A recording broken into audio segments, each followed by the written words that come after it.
तो hey guys welcome back to the another video. So बनिमकल लोयला এটা বিশেষ গুৰুত্বপূৰ্ণ ভিডিও খবৰনিকল সো বনিমকল গুৱাহাটী ইউনিভাৰ্সিটিৰ ফালৰ পৰা লেটেষ্ট নোটিফিকেশন আহিছে আপোনালোকৰ অনলাইন এক্সামৰ ওপৰত। তো ভিডিওটো আপোনালোকৰ বাবে মোস্ট ইম্পৰ্টেন্ট হয়। এই ভিডিওটো সকলো ছাত্ৰ ছাত্ৰীয়ে চাব, নহলে কিন্তু আপোনালোকৰ নেক্সট আৰু বিপদ হ'ব পাৰে। তো ভিডিওটো আপোনালোকে স্কিপ নকৰাকৈ সম্পূৰ্ণকৈ চাই থাকিব। সো আহক আজি এই ভিডিওটো আৰম্ভ কৰো। কিন্তু ভিডিওটো আৰম্ভ কৰাৰ আগত এই ভিডিওটো যদি এতিয়ালৈকে লাইক কৰা নাই প্লিজ লাইক কৰি দিব, আৰু আমাৰ মিষ্টাৰ সোহম ইউটিউব চেনেলটো যদি এতিয়ালৈকে সাবস্ক্ৰাইব কৰা নাই প্লিজ সাবস্ক্ৰাইব কৰিবলৈ নাপাহৰিব। সো আহক আজি ভিডিওটো আমি আৰম্ভ কৰো। তো বনিমকল আপোনালোকে নিশ্চয় চাই আছে যে মই গুৱাহাটী ইউনিভাৰ্সিটিৰ যেটো অফিচিয়েল ওয়েবসাইট তাতে মই অলৰেডি ভিজিট কৰিছো। তো এইখন অফিচিয়েল ওয়েবসাইটত আহাৰ পিছত আপোনালোকে তলফালে স্ক্ৰল কৰিব। সো স্ক্ৰল কৰাৰ পিছত এটা আপোনালোকে নিশ্চয় চাই আছে এক্সাম নোটিফিকেশন। সো এটা যদি আপোনালোকে ক্লিক কৰে,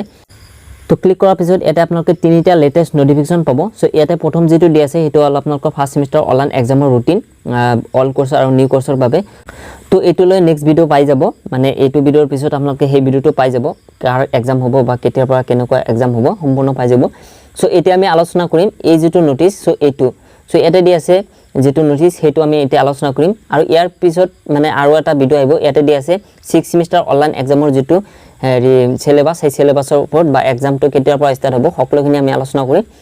তো যে নহওক এতিয়া আমি আলোচনা কৰিম যেটো এই নোটিস। এই যেটো নোটিস এটো হল আপোনালোকৰ BA BSc BCom and BVoc first semester exam, আৰু লগতে BA BSc BCom and BVoc 6 semester online exam, আৰু লগতে practical exam of TDC third semester examination 2020। তো এই যেটো নোটিস, এই নোটিসটো সকলো ছাত্ৰ ছাত্ৰীৰ বাবে মোস্ট ইম্পৰ্টেন্ট হয়।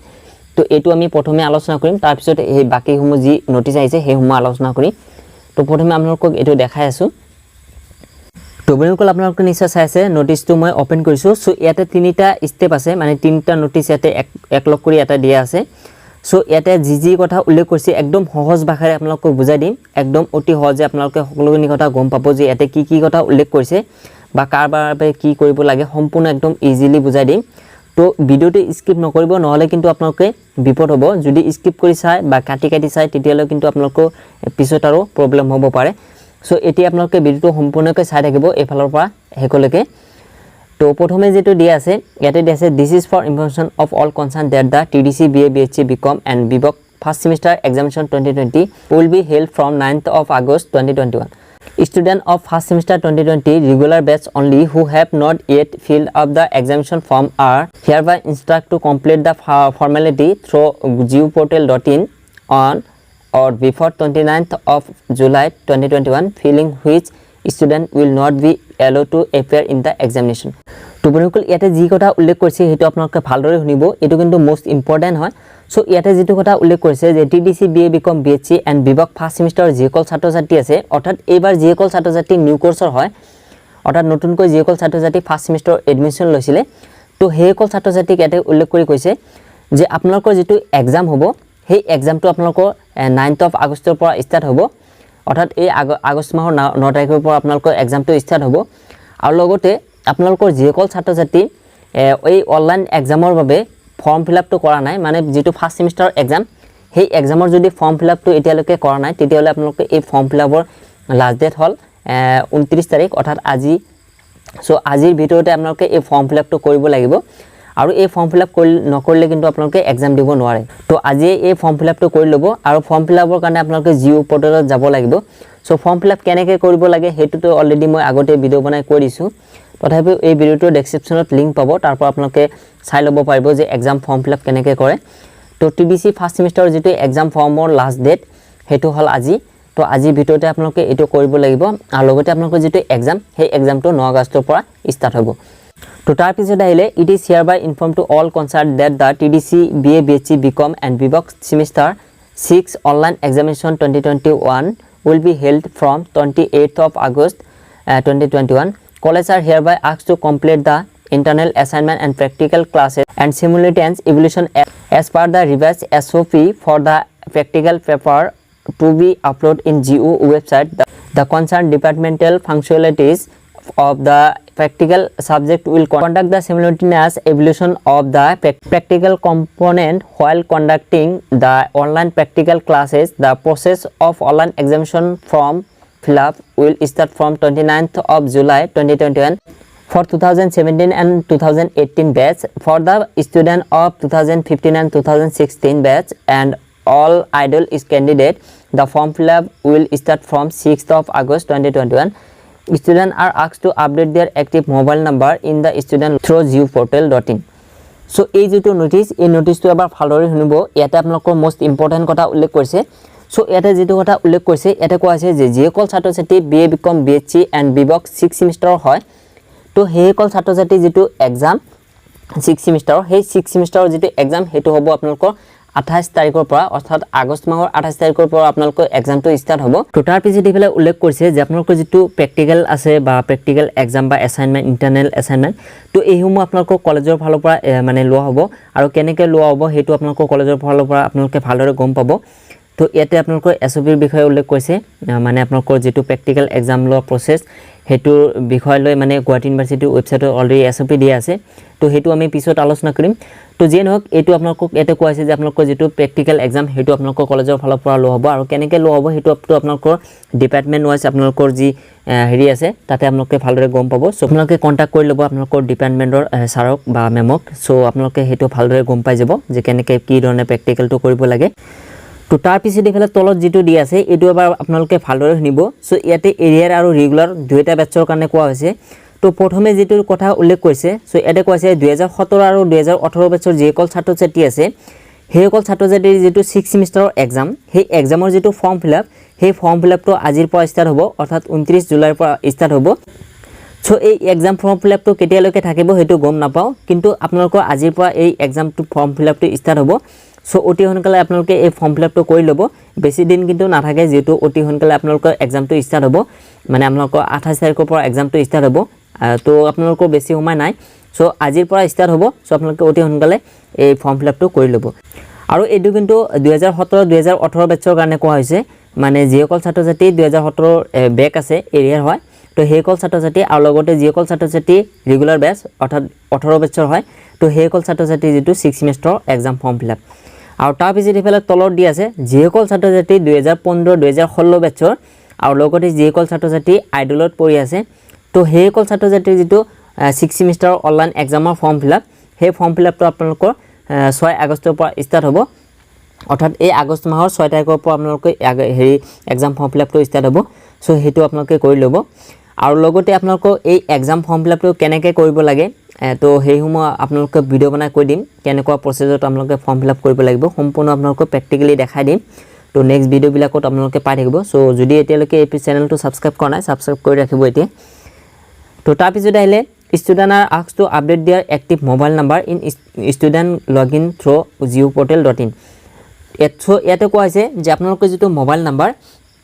সেই মোবাইল নাম্বাৰটো যদি বেয়া হৈছে বা নষ্ট হৈছে সো সেই মোবাইল নাম্বাৰটো এতিয়া মানে আপডেট কৰিবলৈ অপচন দিয়া থাকিব মানে অপচনটো ওপেন কৰিব সো যদি আপোনালোকৰ মোবাইল নাম্বাৰটো এতিয়ালৈকে আপডেট কৰা নাই বা আপোনালোকৰ যেটো ৰেজিষ্ট্ৰেচন কৰা সময়ত মোবাইল নাম্বাৰ দিছিলে হেতু যদি নষ্ট হৈছে বা বেয়া হৈছে তো হেতু নাম্বাৰ যদি আপোনালোকে চেঞ্জ কৰিব বিচাৰে তেতিয়া হলে আপোনালোকে এইটোৱে সময় মানে এতিয়া আপোনালোকে এইটো নাম্বাৰ চেঞ্জ কৰিব পাৰিব আৰু কেইদিনমান পিছত কিন্তু আপোনালোকে এইটো চেঞ্জ কৰিব নোৱাৰে মানে 2-3 দিন থাকিব পাৰে মেবি তো যেন হোক যদি আপোনালোকৰ মোবাইল নাম্বাৰটো বেয়া হৈছে তেতিয়া আপোনালোকে এতিয়াই চেঞ্জ কৰা অপচনটো পাই যাব তো হেতু আপোনালোকে চেঞ্জ কৰি ল'ব আৰু চেঞ্জ কেনেকৈ কৰে হেতু লৈ অলৰেডি ভিডিও বনাইছো সো যদি ভিডিওটো লাগে কমেন্ট কৰিব মই আপোনালোকক ভিডিওটো লিংক দি দিম তো তাৰ পিছত এফালে দি আছে লাষ্ট সো ইয়াতে যেটো কথা উল্লেখ কৰিছে একদম মোস্ট ইম্পৰ্টেন্ট হয় যে আপোনালোকৰ মাৰ্কটো কেনেকুৱা হ'ব বা আপোনালোকৰ যি এক্সাম 3rd সেমিষ্টাৰৰ পৰীক্ষা সেই পৰীক্ষাত কেনেকৈ পাছ কৰা দিব কোৰ পৰা কিমান মাৰ্ক আইব সম্পূৰ্ণ আপোনালোকক এতে বুজাই দিম সো আপোনালোকে ভিডিওটো স্কিপ নকৰাকৈ চাব এটো কিন্তু মোস্ট ইম্পৰ্টেন্ট হয় সো এটা প্ৰথমে দি আছে this is for information of all concern regarding a number of decision taken in respect of the practical examination of TDC 3rd semester examination 2020 তো এতে উল্লেখ কৰিছে যে যিসকল ছাত্ৰ-ছাত্ৰী BA BCom BSc TDC 3rd semester practical exam আছিল তো সেই practical examটো কেনেকৈ হ'ব বা কেনেকৈ আপোনালোকৰ মাৰ্কটো দিয়া হ'ব সেইসমূহ এতে উল্লেখ কৰিছে তো এতে প্ৰথমে দি আছে CBCS অৰ্থাৎ নিউ কোৰ্সৰ যিসকল ছাত্ৰ-ছাত্ৰী সেইসকলৰ কাৰণে আৰু তলত দি আছে আপোনালোকৰ নন CBCS অৰ্থাৎ ওল্ড কোৰ্সৰ ছাত্ৰ-ছাত্ৰীৰ বাবে সো এতে আপোনালোকক প্ৰথমে কৈ আছো CBCS তো এটা এক নম্বৰ পইণ্টত কৈছে যে আপোনালোকৰ যেটো প্ৰেক্টিক্যাল এক্সাম সেই প্ৰেক্টিক্যাল এক্সামটো আপোনালোকৰ ভাৰ্চুৱেল মোড অৰ্থাৎ আপোনালোকৰ অনলাইন মোডত হ'ব বা আপোনালোকৰ ভিডিও কনফাৰেন্সত আপোনালোকৰ এই প্ৰেক্টিক্যাল এক্সামটো হ'ব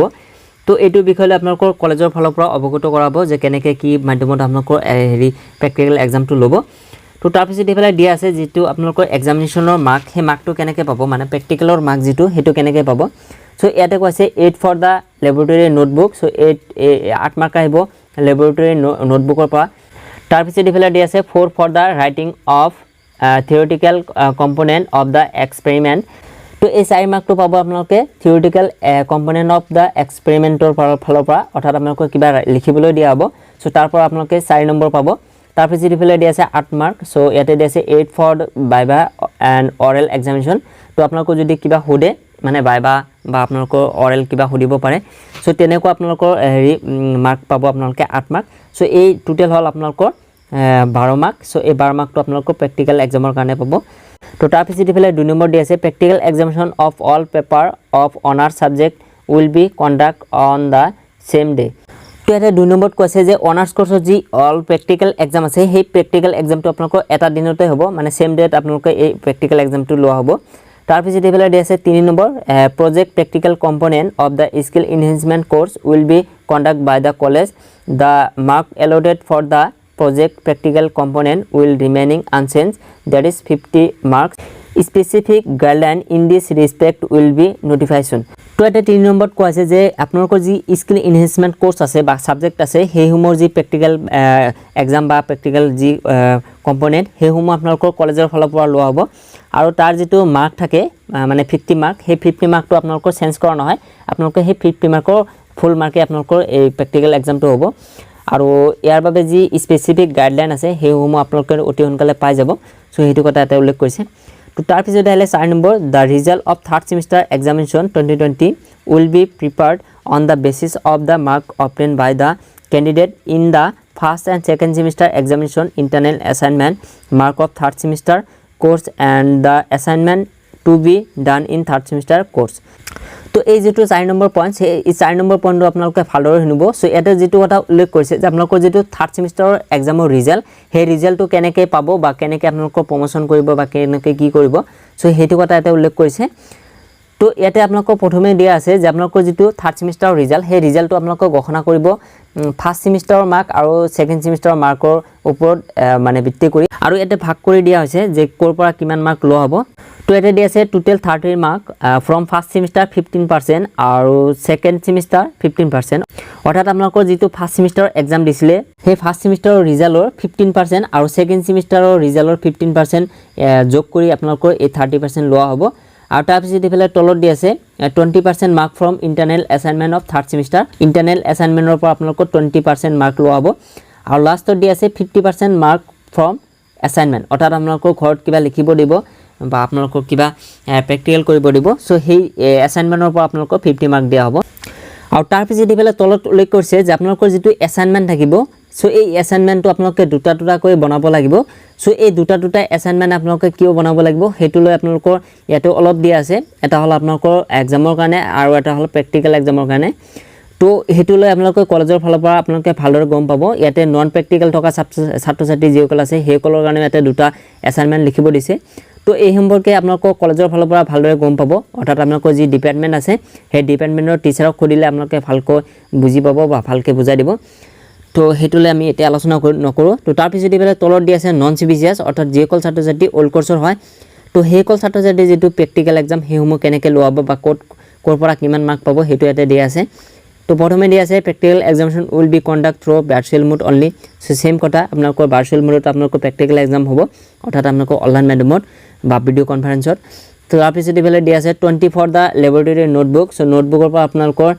20% হ'ব বা 20 মাৰ্ক আহিব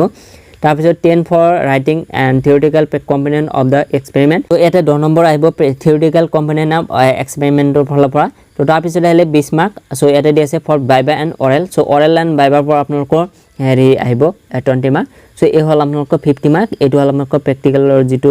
মাৰ্ক সেই মাৰ্কটো ইয়াতে ভগাই দিয়া হৈছে তো তাৰ পিছত ইফালে 2 নম্বৰ দি আছে দা ৰিজাল্ট অফ থাৰ্ড সেমিস্টাৰ এৰিয়াৰ examination will be prepared on the basis of the mark obtained by the candidate in first and second semester examination internal assignment mark of third semester course and the assignment to be done in third semester course 2 number পইণ্টটো আপোনালোকে ভালদৰে শুনিব so এটো এটা most important হয় so ইয়াতে কৈছে যিসকল ছাত্ৰ ছাত্ৰী থাৰ্ড সেমিস্টাৰৰ এৰিয়াৰ বেচৰ হয় তো সেইসকল ছাত্ৰ ছাত্ৰী যেটো প্ৰেক্টিকেল এক্সাম হেতু কেনেকৈ লোৱা হ'ব বা আপোনালোকৰ যেটো মাৰ্ক কেনেকৈ কৰ পৰা দিয়া হ'ব সো এটা কৈছে আপোনালোকৰ সেম যে আপোনালোকৰ যেটো সেকেন্ড আৰু ফাৰ্স্ট সেমিস্টাৰৰ যি এক্সাম আছে বা মাৰ্ক আছে সেই মাৰ্কৰ পৰা আপোনালোকৰ এই থাৰ্ড সেমিস্টাৰৰ মানে মাৰ্কটো লোৱা হ'ব আৰু কিমান % কৰ পৰা লোৱা হ'ব হেতু দি আছে সো এতে সেম প্ৰসেছত ফাৰ্স্ট সেমিস্টাৰৰ 15% সেকেন্ড সেমিস্টাৰৰ 15% তাৰ পিছত ইন্টাৰনেল এসাইনমেন্টৰ পৰা আপোনালোকৰ হেৰি আহিব 20% তাৰ পিছত ইফালে 50% এসাইনমেন্টৰ পৰা সো এটো আপোনালোকে নিশ্চয় গম পালে আগতো এটো কৈ দিলো মানে সিবিসিএছৰ কাৰণে তো সেম প্ৰসেছ তো তাৰ পিছত ইফালে দি আছে student will have to prepare to assignment of 50% mark in the corresponding area subject paper তো তাৰ পিছত ইফালে তল লক কৰিছে যে আপোনালোকৰ যেটো এসাইনমেন্ট হে এসাইনমেন্টটো আপোনালোকে দুটা বনাব লাগিব